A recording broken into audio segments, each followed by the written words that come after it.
All right, good morning, everyone. Good afternoon and good evening, wherever you might be. We would like to start the webinar on how to prepare a very strong application for the University of Michigan African Presidential Scholars Fellowship.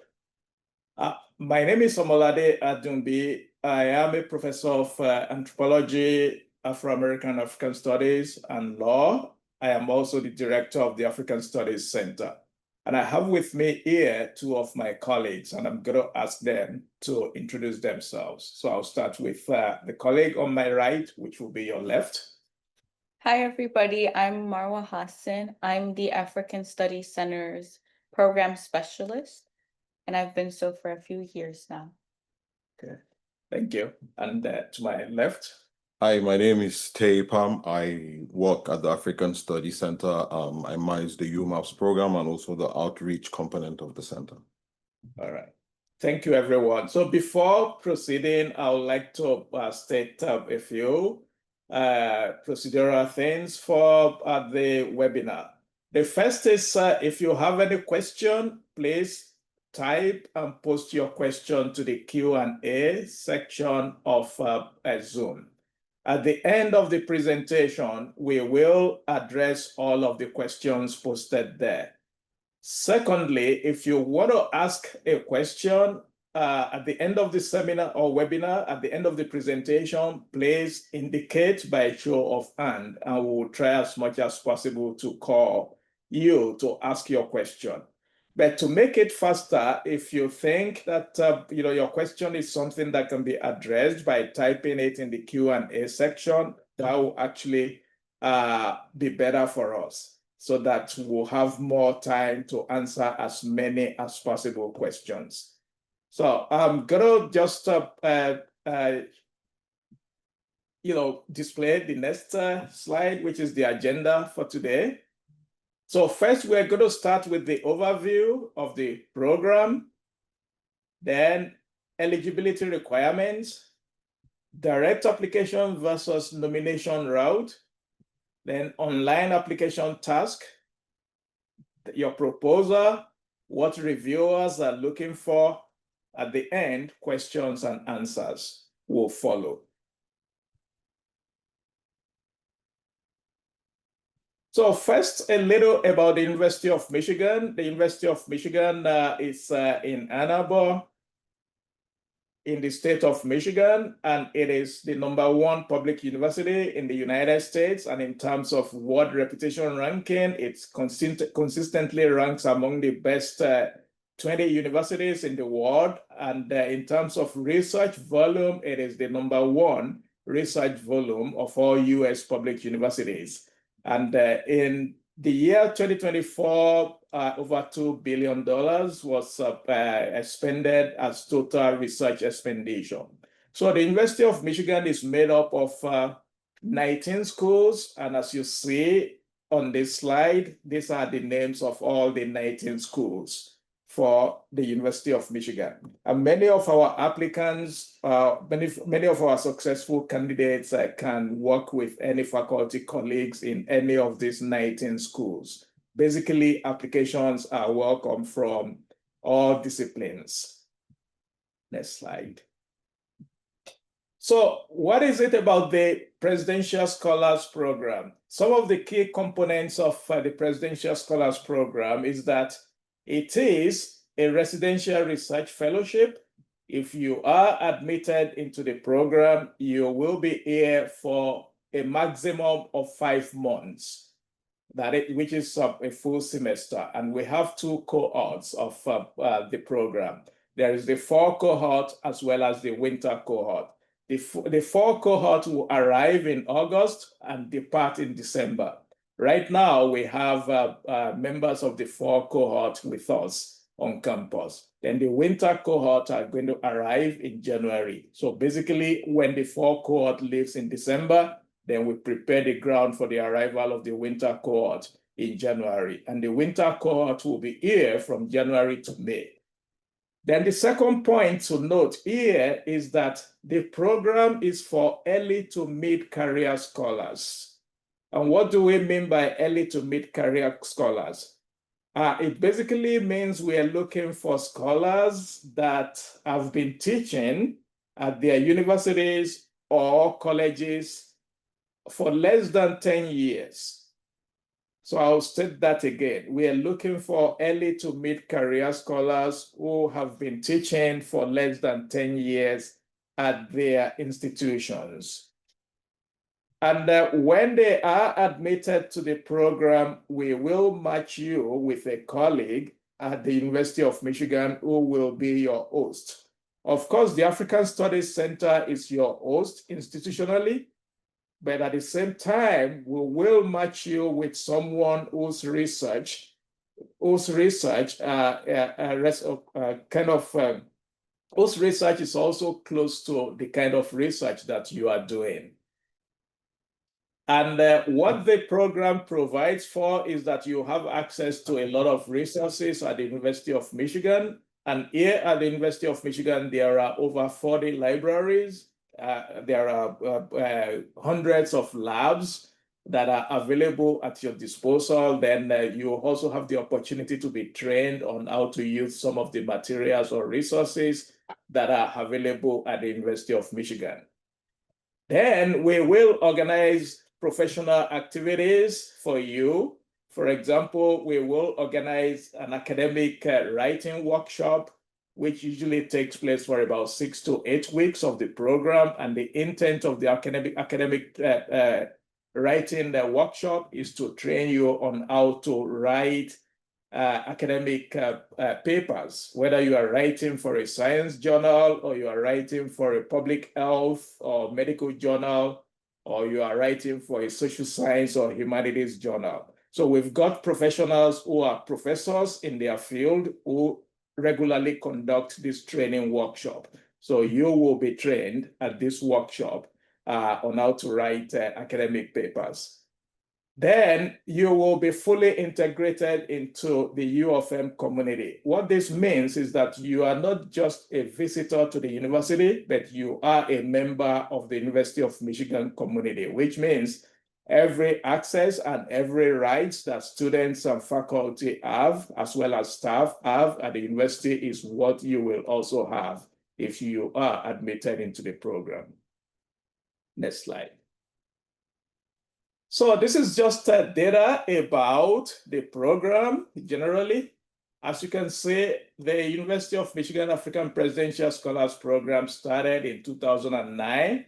And since inception, we've hosted to date over 270 scholars from about 19 to 20 African countries and over 60 African universities. And many of our scholars have come from places such as Ethiopia, Uganda, Nigeria, Ghana, Liberia, Syria, South Africa, Gabon, Democratic Republic of the Congo, and several other countries. Then the ratio of men to women participation, as you can see, we've had 40% female participation and 60% male participation. But we are trying as much as possible to close the gender gap right now. And in the last 3 or 4 years, we've had more women participate in the program. In the current cohort, for example, there are 60% women and just 40% men in the current cohort. And I think the cohort that is coming in January is also like that. So then another thing to bear in mind is that you do not need to have a PhD to participate in the program. If you are a lecturer that is still in the process of getting your PhD, you are highly encouraged to apply for the program, because the goal of the program is to give you time to come here and work on your research, particularly for those who are in a terminal degree. And as you see in this chart, since inception, many of our participants who came still in school doing their PhD actually ended up completing their PhD in record time.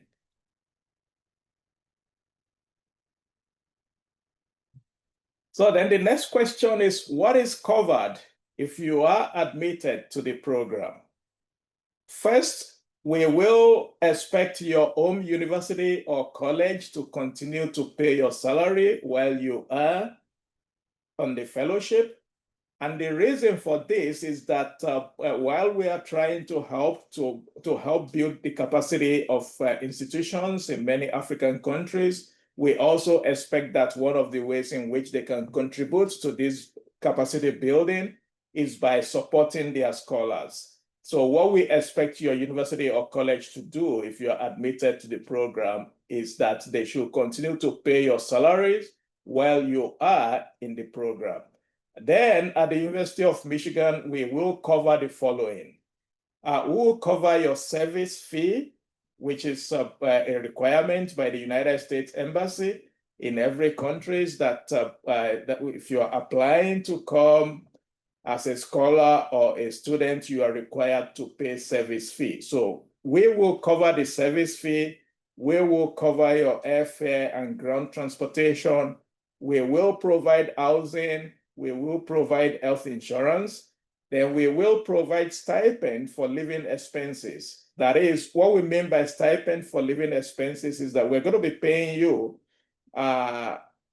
stipend or a monthly allowance that will enable you to, provide for yourself, whether you want to buy food or you want to buy any other supplies that you need personally. But housing will be fully covered, which means you are not going to be paying any rent. You are not going to be paying any utilities or any bills at all. The only thing that you are going to be paying for will be your food, and stipend will cover your food. Then we also pay a stipend for research expenses. When we say research expenses, not that, just to break this down, we will give you a research fund to help you in your research. So the moment you arrive on campus, the first check that you get will include a stipend for research and your first month of stipend.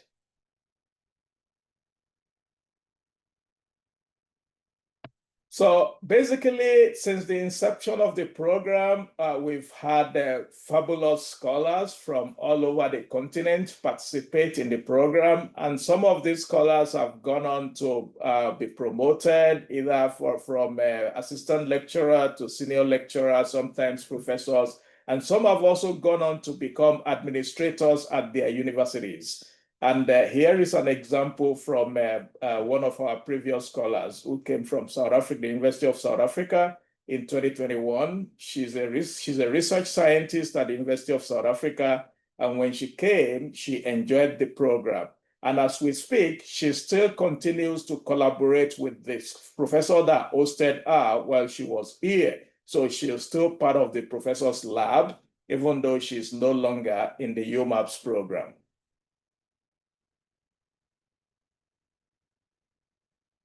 So what are the eligibility requirements?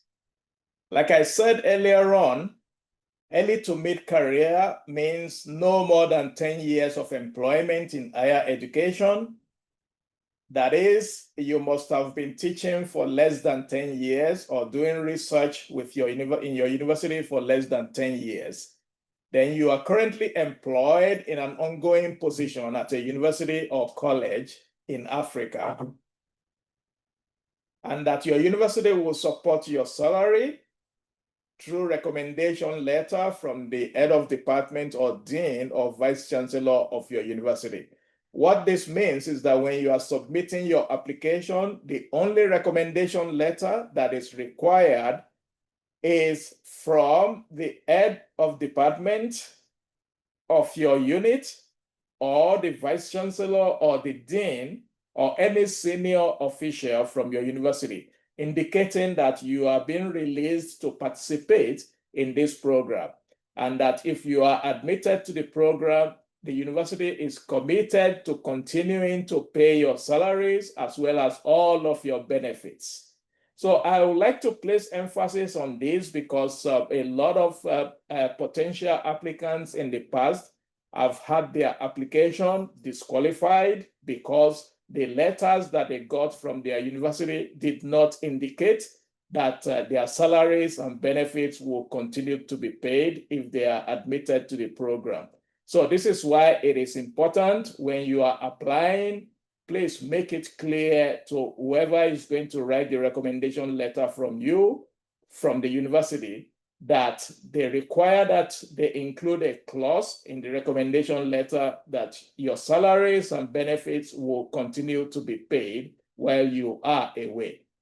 Then secondly, that you will be free from teaching during the period that you are away. Why am I saying this? It is because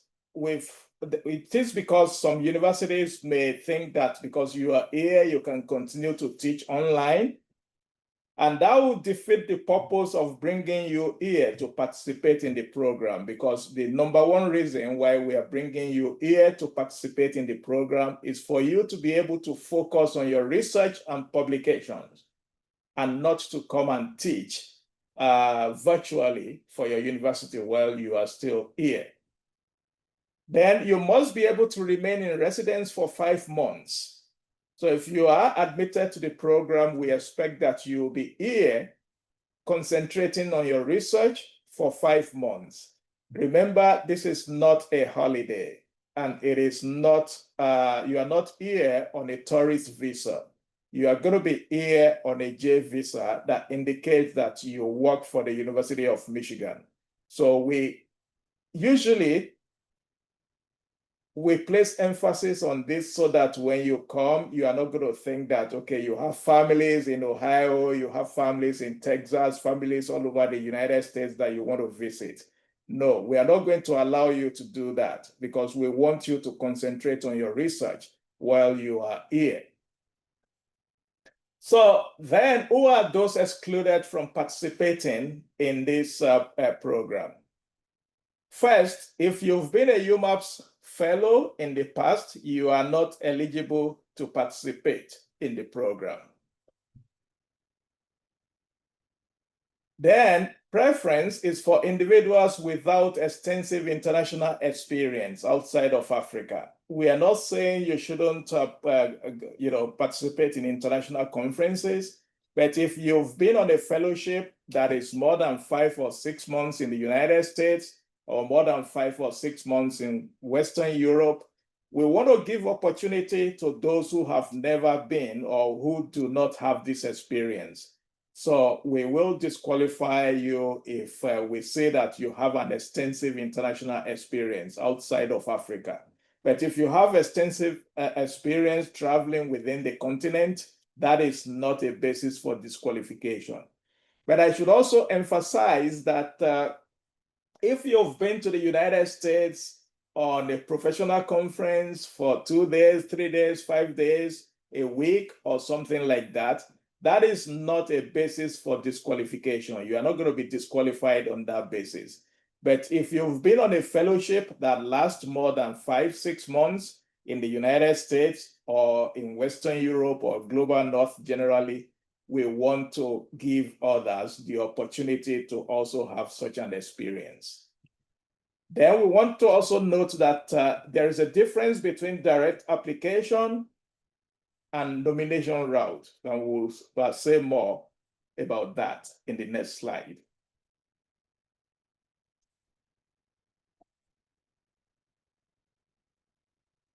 So the deadline for application is October 15, 2025. And it is one application for the program, not that there is a separate application for the fall cohort and a separate application for the winter cohort. We might ask that you pick which of the cohorts you think you want to participate in the application, but that is not a guarantee that you are going to be included in the cohorts that you picked in your application. So when we review the applications, if you are admitted into the program, then we'll look at a variety of factors in deciding which of the cohorts, whether it is fall or winter, that we want to put you in. Then direct applications. This year, we are including 3 countries in the direct application column. And these countries are Benin, Republic of Benin, Burundi, Sierra Leone, and Cameroon. So Cameroon, it's not usually an open country application, but beginning this year, we will welcome applications from Cameroon. Then we are also including students who are being sponsored by PASET, RSIF. It's an organization that is based in Kenya, and we are currently collaborating with them to support a lot of faculty colleagues who are doing their PhD in some African universities to participate in this program. So there will be a column in the application that will ask you if you are a PASET student or scholar. So if you tick that you are a PASET scholar, it means that regardless of which country you are from on the continent, you can actually apply. So which means the direct applications or nomination route will not apply to you. That is if you are a PASET scholar. Then the criteria for this program is that we are not looking at the country where you are from. We place emphasis on the country where you teach. For example, if you are from Ghana and you teach in the Republic of Benin, you are qualified to apply as a scholar coming from the Republic of Benin. If you are from South Africa and you teach in Sierra Leone, you are qualified to apply as a scholar coming from Sierra Leone. So we place emphasis on the country where your institution is located, not where you are from as a scholar. Then the nomination route. So if you do not teach in any of the countries that are direct application countries, it means you will have to be nominated before you can apply for the program. What does this mean? It means you have to look for a colleague of ours from the University of Michigan that you know you've been working with for a while and ask the person to nominate you for the program. When your nomination is submitted, then that will automatically trigger an application inviting you to apply for the program. So nomination is not a guarantee that you've been admitted to the program. Nomination basically means you can now submit an application just like any other candidate. And let me also state that when we say look for a faculty colleague from the University of Michigan, please do not email colleagues from the University of Michigan that you do not know. So what we mean by this is that you must have been working or have a relationship, a professional relationship with the University of Michigan faculty that can nominate you to be part of the program. Not that you will go to the website of the University of Michigan and start looking for names of those that you want to reach out to and ask them to nominate you. It doesn't work that way. Next slide, please. So just like I said, for nomination route, your application will only be approved after ASC team reviews the uploaded faculty or researcher nomination letter in the pre-application process. It is that pre-application process that will trigger an application for you. So the nominator letter that supports you will now let us invite you to apply for the program. And when you are applying for the program, you are still required to get a letter from your own institution saying that they will continue to be responsible for all of your benefits as well as letters when you are away.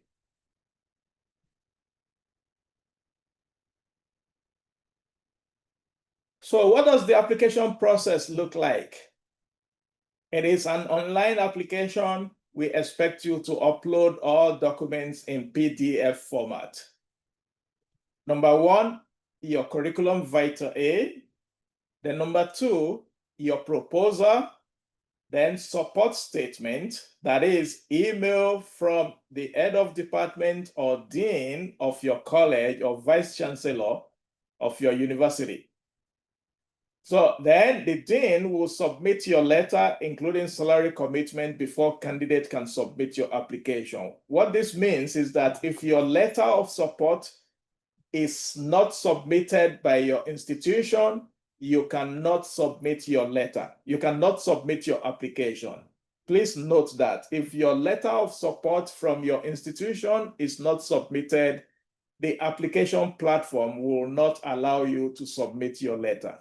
This is why it is important that you please get your letter of support from your dean or your head of department or vice chancellor before submitting your letter. And the letter from your dean or head of department or vice chancellor cannot be submitted by you. Once you put the name and email address of whoever the head of department or the dean or vice chancellor is, the platform, the application platform, will automatically send a request for letter of recommendation to them. And this is why it's important for you to please make sure that you remind them that you are applying for this program and that you want them to submit the letter of recommendation as quickly as possible. And in the letter, we are not asking the vice chancellor to comment necessarily on your research proposal.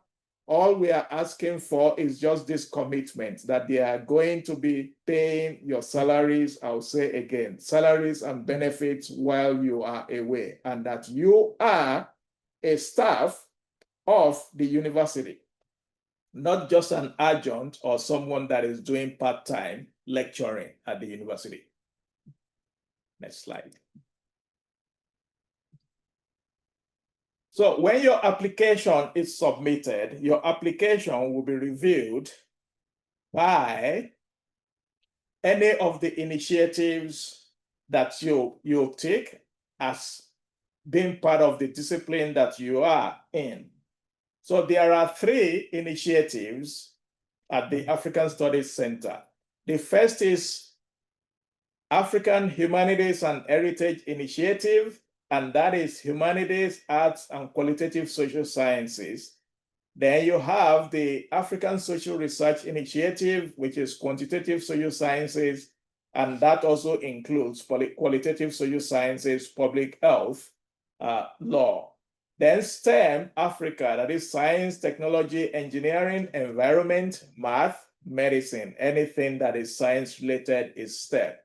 So we have a lot of our faculty colleagues who belong to all of these initiatives. Your applications are going to be reviewed by them, and recommendations will be made by them on whether to admit you to the program or reject your application.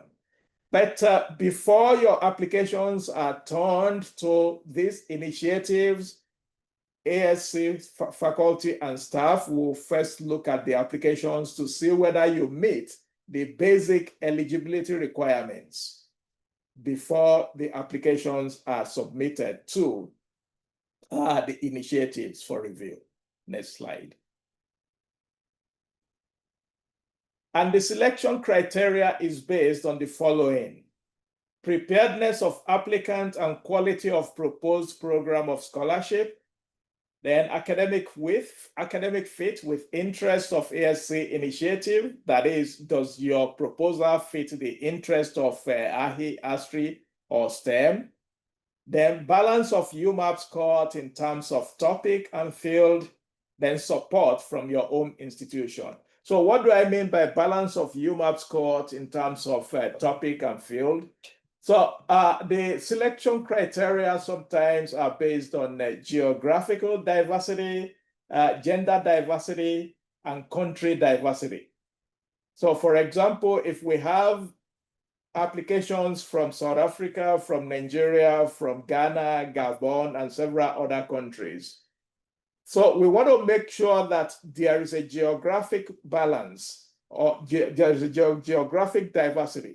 We want to be able to pick a few scholars from Ghana, a few from Cameroon, a few from Rwanda, a few from South Africa, so that at the end, when they all come here, no country is dominating, the entire cohort. So we want a geographical balance or diversity like that. So we also want a gender diversity, which is why we want women to be represented as well as men being represented. So what should your UMAPS proposal look like? First, your proposal shouldn't be more than 5 pages. And I'll emphasize again, it shouldn't be more than 5 pages. When you submit your proposal to the platform, so if your proposal is longer than 5 pages, even before we get to see it, the platform will automatically reject your proposal and disqualify you. So we do not want to start receiving emails saying that, oh, why was I rejected? Or why was my application rejected? Please take into consideration all of these criteria when you are preparing your application. Note that if you want the committee that will review your application to see them, make sure you follow all of these criteria, particularly the page limit. Please do not write 10, 15 pages of a proposal and expect that the system will let us see it. No, if it is more than 5 pages, the system automatically disqualifies you. Then what to include in your proposal? Follow your discipline-specific practice for your field. So if you are a scientist, write the way in which your discipline permits you to write. At the same time, make sure that you use languages that will be accessible and easy to understand. Then a good proposal will address at least any or all of the following. The first is that you contextualize your project in relevant literature or research area. Then what specifically do you plan to investigate? What questions are you asking that you think this research is going to help you answer? And what methodology are you going to use for the research? And what milestones or target dates for your UMAPS fellowship do you want to put in the proposal? So I'll go over these one after the other.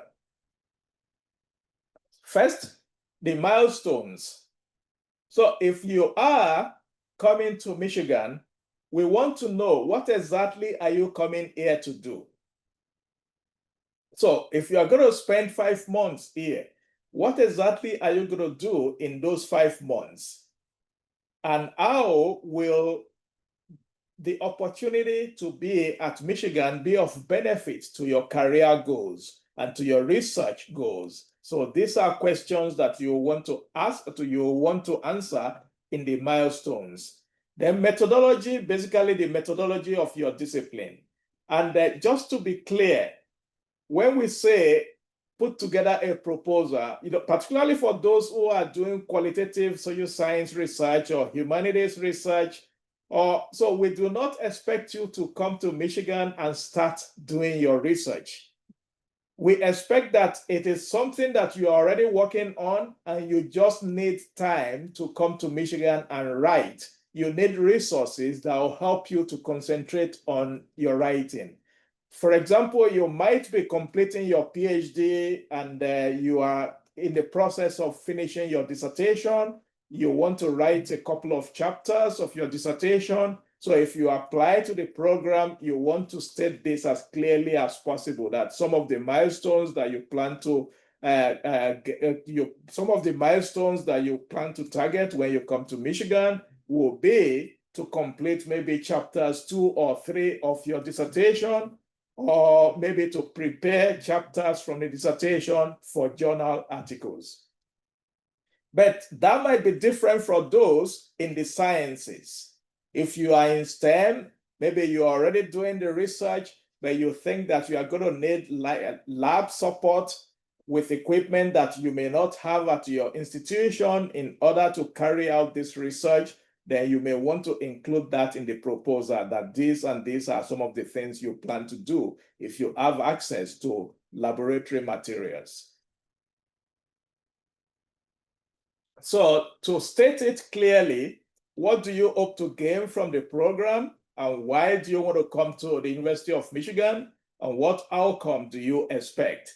So like I said, this could be that you want to prepare articles for publications, then you want to conclude or complete your dissertation or thesis, PhD thesis, as it is called in some universities, or you want to acquire new research skills, maybe in the lab or training in the use of some lab equipment or something like that. Next slide, please. So I'm going to end it there and let you ask questions.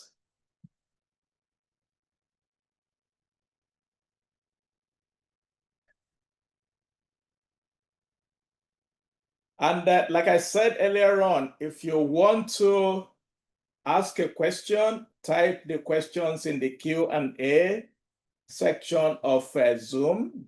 And if you know that, okay, you don't want to type, you just want to ask, then raise your hand and we'll recognize you and ask you to ask your question. So there is a question about whether it will be possible to apply for this fellowship because the person teaches at a research institute. The answer is yes. So absolutely, you can, as long as you are affiliated with a research institute, a university, or a college, you can apply to this program. And let me be clear about college. When I use college, I am using college in the language of the United States, because colleges in the United States are universities or two-year colleges that award associate degrees. So I know that in some countries, colleges are secondary or high schools. That is not what we mean by colleges here. So if you teach at a high school or you teach at a secondary school, please do not apply. You are not qualified to apply.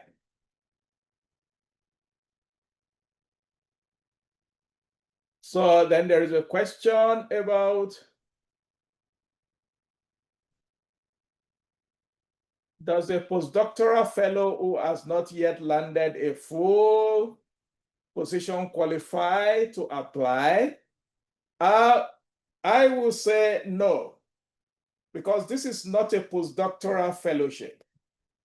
We want those who are already teaching, who may not have time to do their research or writing because of encumbrance with a lot of teaching.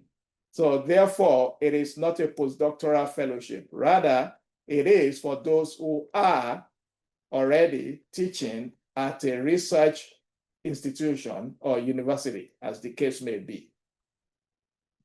So next question.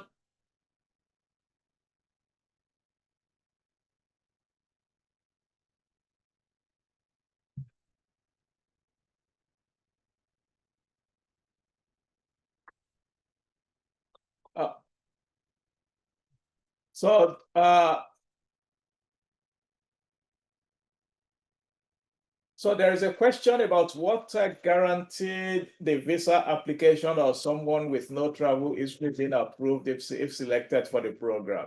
So we've had success getting visas for all our applicants. We've had candidates who have never traveled outside of their country previously. They've participated in this program. So we wouldn't worry about whether visa is going to be an issue or not. Although I should also point out that there is a completely different administration in the country right now, and the visa regime seems to be changing. But at the same time, we are confident that if someone is admitted to the program, getting a visa will not be an issue. So how do I know if my research interest or proposal aligns with the faculty on the UMAPS program? What is the implication if my research interest does not intersect with the faculty on the UMAPS program? So the straight answer to that is that if you submit your proposal and the thing is, when we read your application, it is our faculty who are experts in all of these fields that will read your application and make recommendation to the ASC about whether to admit you to the program or not. So you do, as long as you are doing research that is accessible in any university in Africa, you should be able to get someone whose research interests will align with yours at the University of Michigan. And let me also make it clear that we are not asking you to start searching for University of Michigan faculty to see whether their interest matches yours or not. Please do not send emails to our faculty asking if they will be able to support your application, because such an email can lead to the disqualification of your application.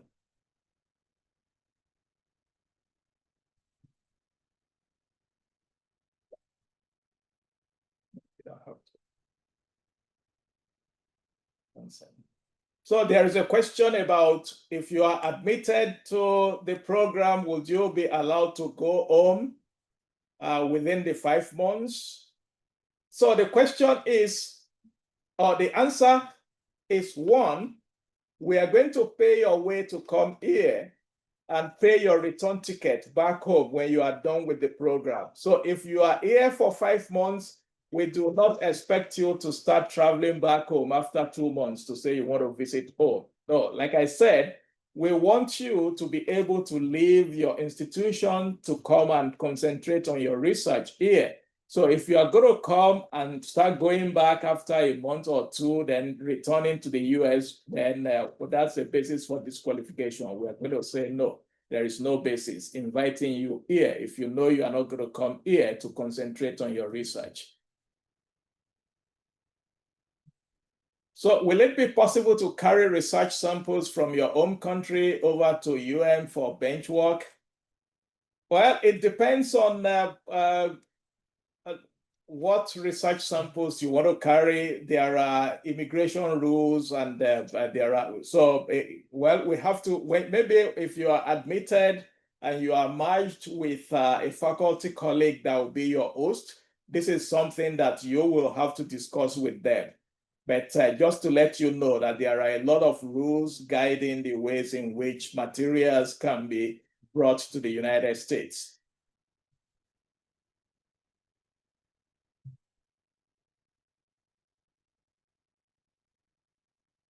So to be eligible to be early or mid-career, does 10 years include the study period for PhD? It depends.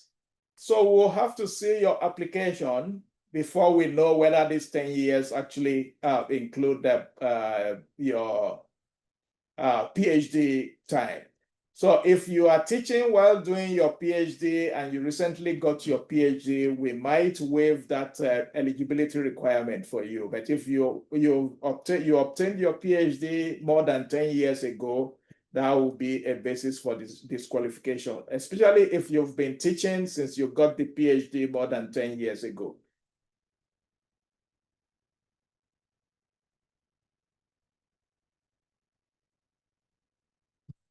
Well, should I include only the milestones that will be completed in Michigan only, or I am to present the entire project milestones while indicating the ones that will be covered during my stay in Michigan? I will say yes to all of those. So you're not just going to tell us these are the milestones that you intend to achieve, but we want to have a good sense of where you are going with the proposal or with your research.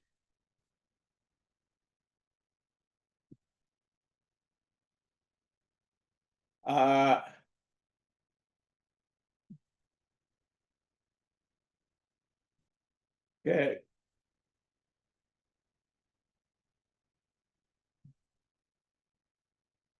Can I apply for visa from other countries except the country of residence if I was selected for the fellowship?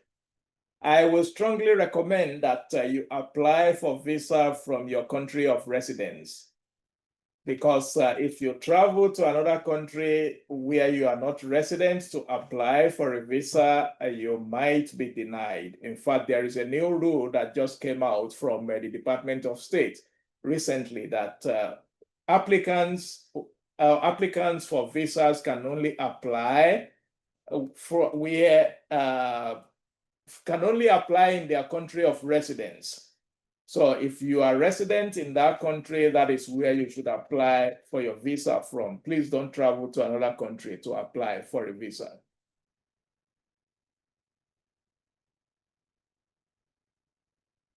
So the application is open to all universities, regardless of whether it is a private university or public university. So as long as it is a university or college, you are welcome to apply.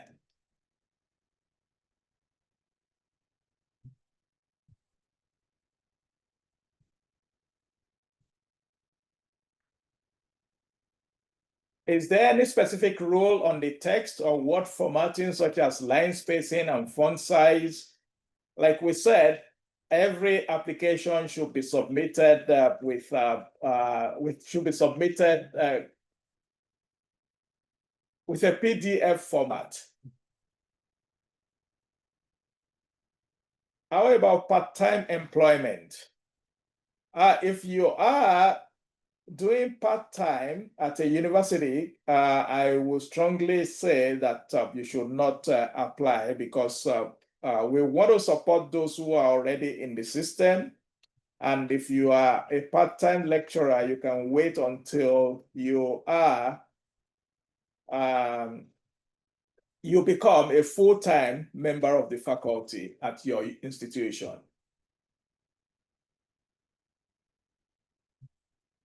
I am working on outcomes of teenage pregnancies. I wonder if the topic falls in acceptable topics. All topics fall in acceptable topics, I would say, just to respond to that. So regardless of what topic you are, as long as it's a research topic, we will match you with someone who is working in that field. There is, like I said, you will be paid a monthly stipend when you are here. So there is a monthly stipend, and the monthly stipend will be comfortable enough to take care of your needs while you are here. And like I said earlier on, we are going to be paying your housing, and we're going to be paying all of your utilities. And you do not need to pay for transportation, because we have an effective transport system in the city that once you have your University of Michigan identity card, you can actually go to anywhere in the city without having to pay for transportation. So transportation is free, accommodation is free, utilities also free. So all you need your stipend or monthly allowance for is food.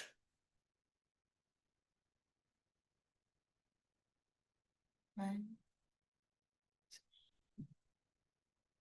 When are the scholarships calls always on within the year? It's we advertise every August, and the closing date is always October 15th or mid-October.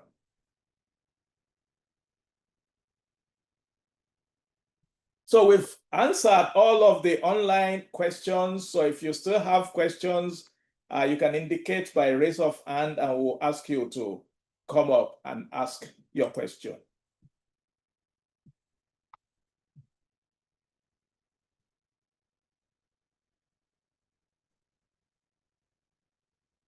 Are there questions, more questions? If you're seeking clarification,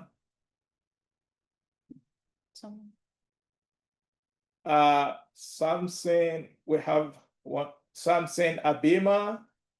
Yes, please ask your question and tell us where you are joining the webinar from. The webinar. I would like to know the deadline for this application. The deadline for this application is Yes. October 15th. Okay. So 1 month. Yeah, 1 month from now, October 15th. Where are you calling from, Samson? I'm calling from Kigali, Rwanda. Oh, sorry, okay. to ask another question. What is the maximum number of fellows you will admit? It depends. Usually we have 10 to 12 per cohort.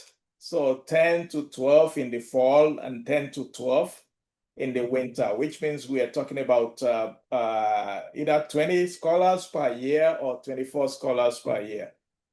Thank you. All right, Onyebuchi Nwankwo, please ask your question and tell us where you're calling from. Onyebuchi, you are muted. Please ask your question.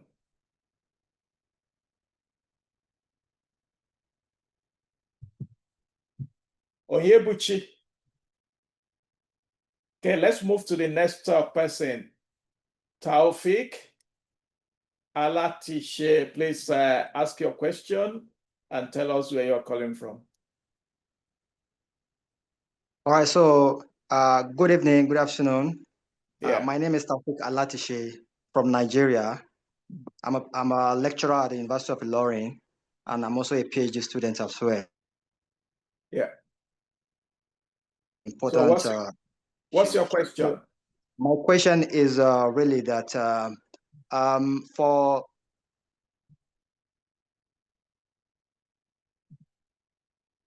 Hello. are they also eligible to apply again? Sorry, can you come again? We lost you for a few seconds. All right, sir. Thank you, sir. So my question was that, are those candidates who have applied for more than once or twice, Yeah. are they eligible to apply again? Absolutely. You are eligible to apply as long as you still meet the criteria of less than 10 years of teaching.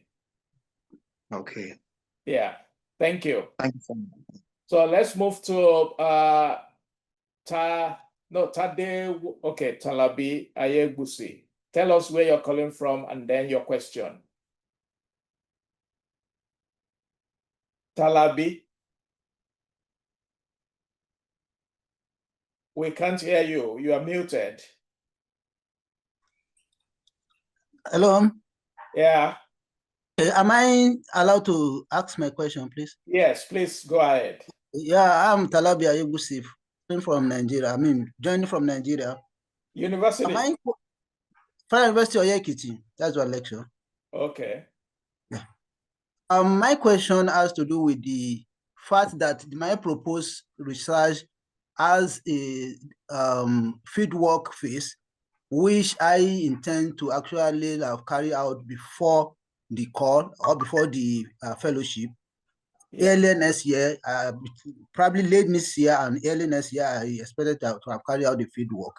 Then I will be coming to Michigan, hopefully, to come and do the analysis and to develop the paper. I don't know if such a proposal is absolutely. That is the kind of proposal that we expect to see. But you should make clear in the proposal that the field work is going to be completed maybe January, February, or March, and that the expectation is that when you come to Michigan, you will begin your analysis. So that is, when you are preparing your application, don't just say that you want to do this research and without stating when the research will be done and how it is going to be done. Because if you leave it open that way, the interpretation that will be given to it is that maybe you plan to come and do the research here, which is not what we expect. Yeah. So the milestone, does it necessary to include the data collection phase, or it should be limited? Yes, that's what I'm saying. Please include the data collection phase and also the milestone that you plan to achieve when you get here. Okay. All right, thank you. So let's move to Tadewas Kebede. And please, tell us where you are calling from and your question. Okay, thank you, Professor, for your explanation. For some question, normally I've already submitted my application, but the application says already I knew professor from the university, and I agree with the almost for the host. But the application part says if I put him as a host, the application will be disqualified. Therefore, I didn't put him as a host, and I submitted my application. Therefore, what can I get him? Because he's already agreed to host me, because I know very well before and how you can manage my application. No, we are not saying your application will be disqualified if you put a host there. So you can put a potential host, but what we say is that if you put the name of a person, please do not write to the person asking them to become your host, because we do not want our faculty getting all sort of emails from people that they do not know. And that if you start soliciting from our faculty to be your host, that may be a criteria for disqualifying you from the program. But you are welcome to put a name of any faculty that you know or you are familiar with on the application to say that this is a potential faculty that could be my host if admitted to the program. Yeah, all right? I put his name, but I didn't put as a host because of the I didn't need to obey the rule of the application. Yeah, that's not a problem. You know, we are going to be matching people with those who are available. Even if you put someone as your potential host, it does not necessarily mean that that is the person you are going to be matched with if you are admitted to the program. So we'll look for a host for you once your application is accepted. All right? Thank you. Thank you. You're welcome.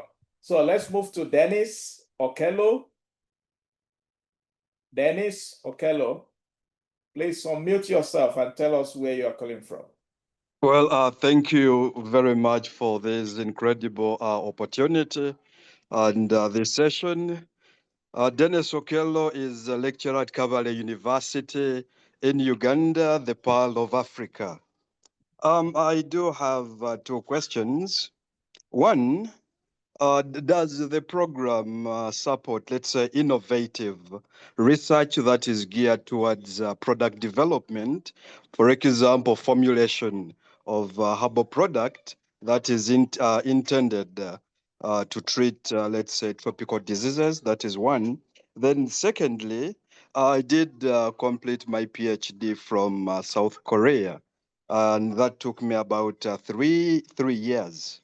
So my question is this considered as exposure outside the continent of Africa that gets to limit my chances and opportunities of being taken up in the UMAPS program? Thank you very much again.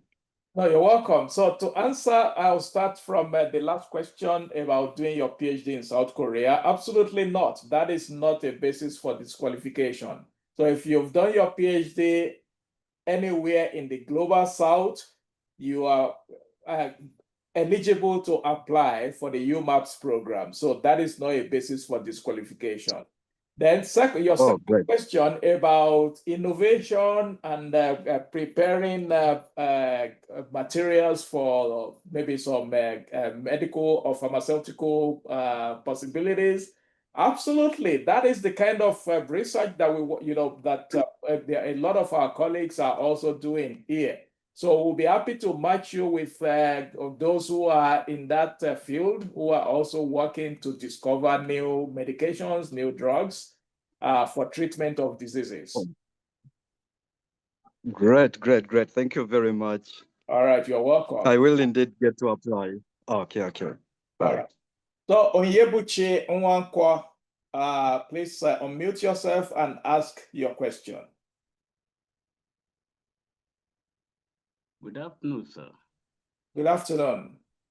I'm from Ebonyi State University, Nigeria. And my question is this: I was employed in 2015, but my active lecturing started 2017.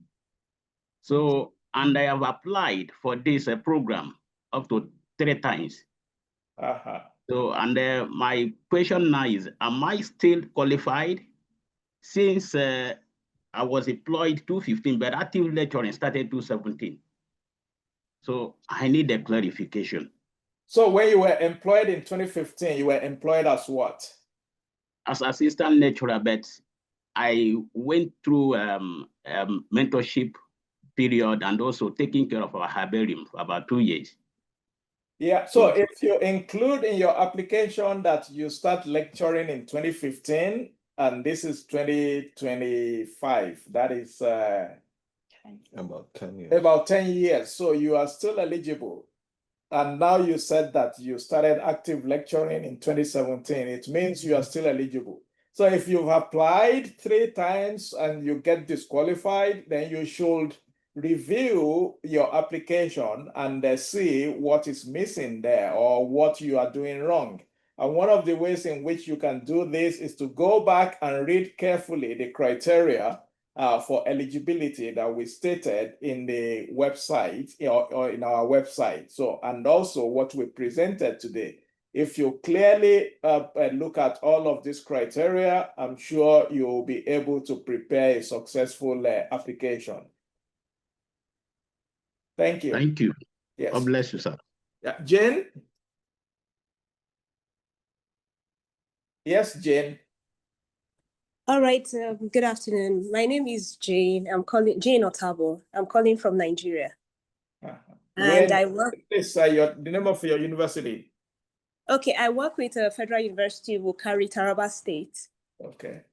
Yes. So my question. A scholar from there previously. Yes. Yes. Yeah. Okay. So my question is, how many, what's the number of applications you usually get in an application round? We get a lot, I would say. I think last year or 2 years ago, we've been having over 2,000 people start the application. So it's a highly competitive program. And if over 2,000 people are applying and you are only going to pick about 20 to 22 people, so it makes it's also, a joy to read all of the applications, but at the same time, it's like I said, it's competitive. So you have to be able to demonstrate how your application is unique in preparing it. So that is what can guarantee a success in your application. Okay, thank you so much. So my second question is, somebody asked the question, but I don't think you really answered it. Okay.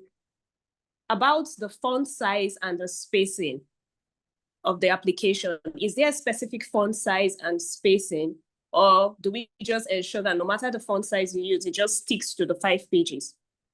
Yes, stick to the 5 pages. I recommend that you use the regular Times Roman, New Roman 12-point font size.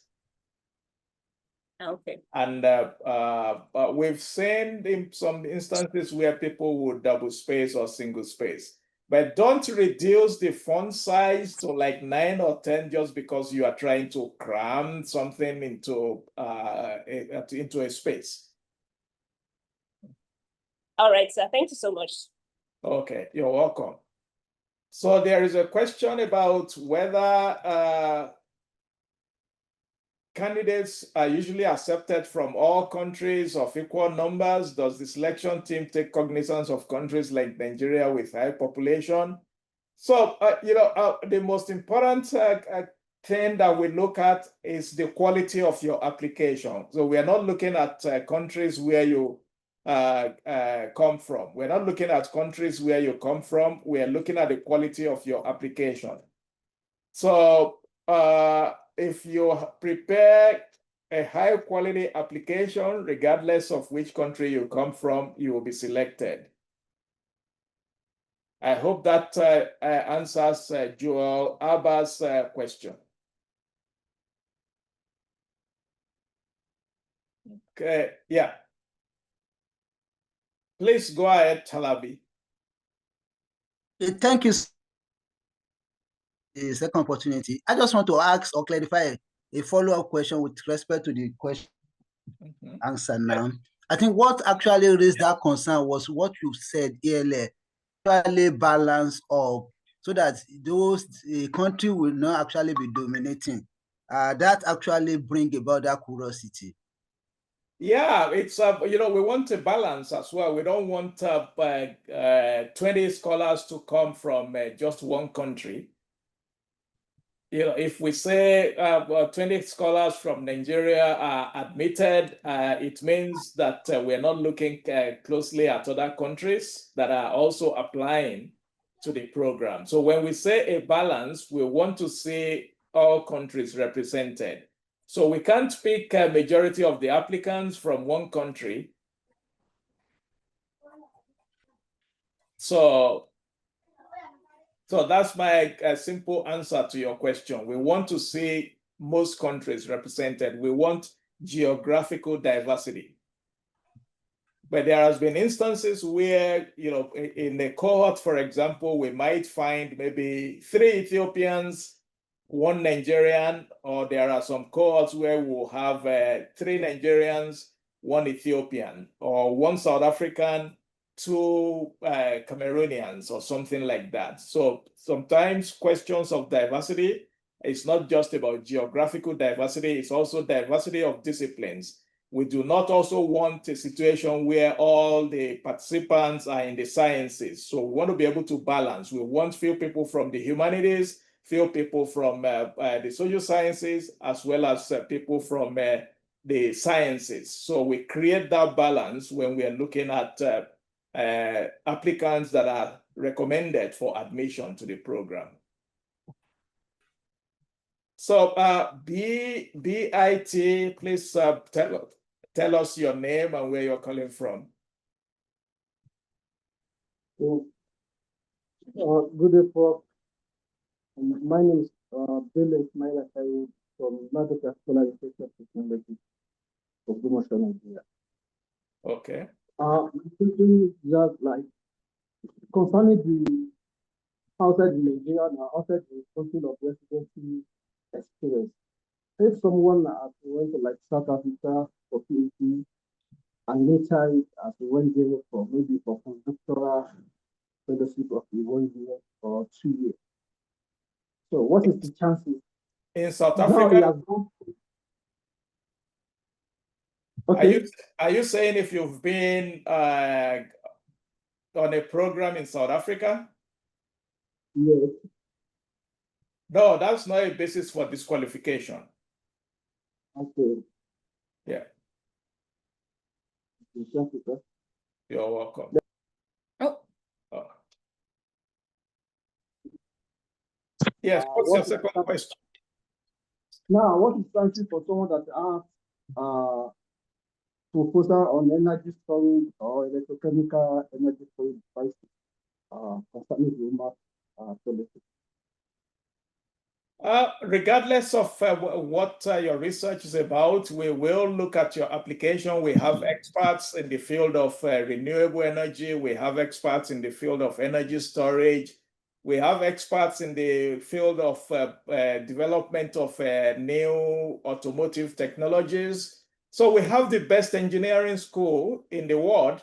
We have, like I said, University of Michigan is a research one university. We are among the top best 20 universities in the world. We are the #1 public university in the United States. So we've got every discipline and every research endeavor covered. So there is no aspect that your research covers that we do not have experts that will be willing to mentor you here. Thank you, Paul.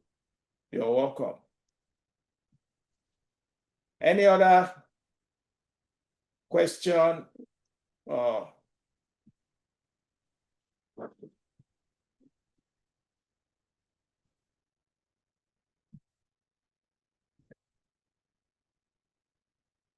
All right, ask your question.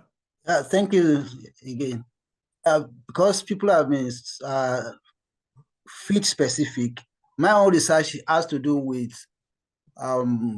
conflicts, peace and conflict, forced displacement, and by extension also gender related. I don't know if I'm fully covered as well. Well, I don't want to keep repeating myself. Like I said, we are among the top universities in the world, and regardless of, irrespective of whatever research you are doing or disciplines you are, you will find someone here. Yeah.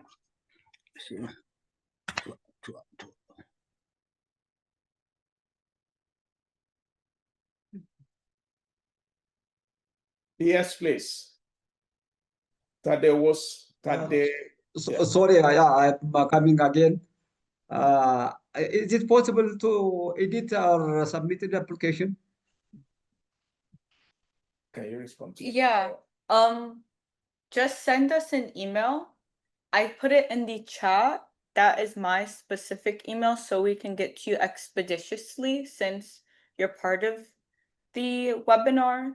But yeah, we can send the application back to you so it will reopen and then you can make any edits, or you can send us the information you want us to add and we can just go in, add the application, and it will still remain submitted the whole time.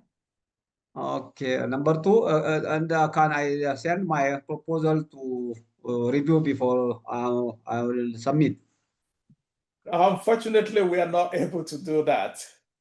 So if you know any previous UMAPS scholar in your country, we've hosted a lot of scholars from Ethiopia. If there is any one of them that you are friends with, you may want to ask them for help to help look at your application. And you may want to maybe share notes with them. We have an alumni group in Ethiopia. We have an alumni group in almost all the more than 20 countries where we've hosted scholars from. So this is also applicable to everyone. So when you are preparing your application, if you know someone that has participated previously in the program and you feel that that person will be of help to how you prepare your application, please ask them questions and see whether they can read your proposal before submitting. But if you ask us to read your proposal before submitting, we are not going to be able to do that, because if we do that, over 2,000 people will send materials to us. And we've got a lot on our plate, actually. Okay. For fun. Thank you, Professor. You're welcome. We've got about 3 to 5 more minutes for questions. Please let us know if you still have. Okay, Unwatu Asan Balarabe. Please tell us your name or where you are calling from.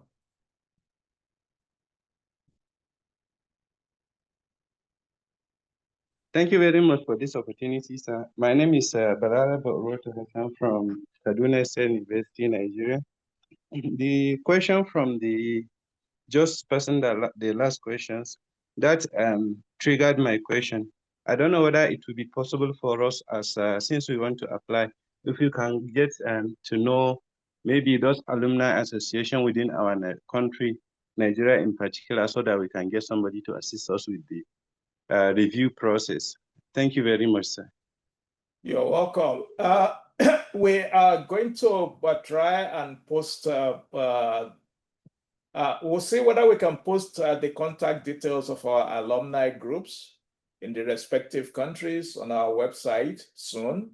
But in the meantime, if you have specific questions for any of our alumni from your country, send an email to us and say which country you are emailing from so that we know who to connect you with. Thank you very much, sir. You're welcome. Final question from Onyebuchi. Please, sir. The question is to make a request for the email. Previously, I wanted to send an email to you, but there's no, I didn't see any email address. Please. There is an email address. If you go to our website, you see how to contact us there. And we've posted the email address to the chat section of this webinar now. Okay. Thank you, sir. You're welcome.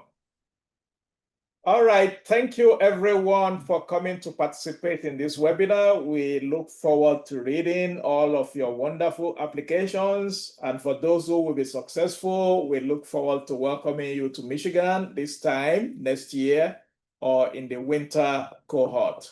So thanks everyone and bye for now.